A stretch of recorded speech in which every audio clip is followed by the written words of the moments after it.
Zimbos, this is Zimbabwe. I'm standing right here in front of my head office in Chisipite. This is the Native Investments Africa Group along the Chisipite main road. I'm here with Jah Prayzah.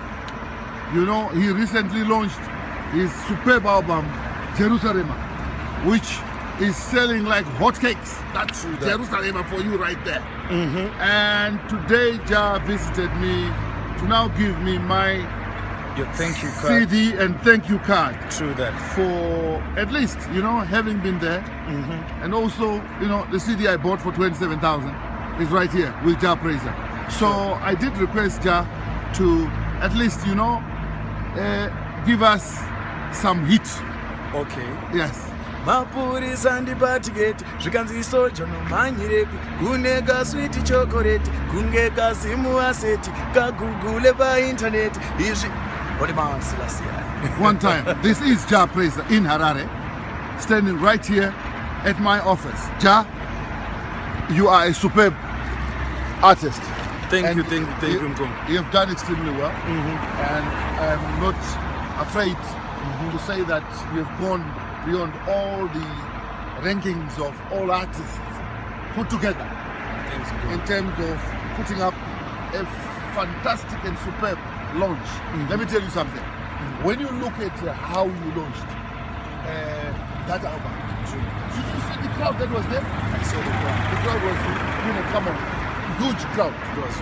It's as if you were, you know, performing. There was a performance act. Yet, in fact, yeah, it was a performance act, a launch, and so on. No more launches are, you know, Kunana Jazz 105, Kunana Pamuzinda, you know, small places. But the way where you took the bull by the horn by just going straight for the HICC. It was known like this. True that is. Congratulations. Thank you. You know what I mean? You got 2 stands. You know, my stand, my CD. Yes, your CD. Thank you. Then you can now get your letter giving you your 2 stands for $27,000. No, I'm happy for you. I will always support what's good. I mean, that was good. Thanks. I'm happy, you know, I was part of the crowd. The VP was the guest of honor, and Maim Nangagwa were there. Maim Changwa were there, and I saw so many important people who turned up that night, including Seguru Redu, Seguru Savan, Wagawe, and Ats Maiwa. So, I mean, I'm happy. Thank you, Mkoma. And keep up the good work. Thank you. I'm not sure. Sure. This is a card that Jah has given me just now. And through all the album planning, composition, preparation, and launch event, you have stood by us, and we are truly thankful and proud to have associates like you.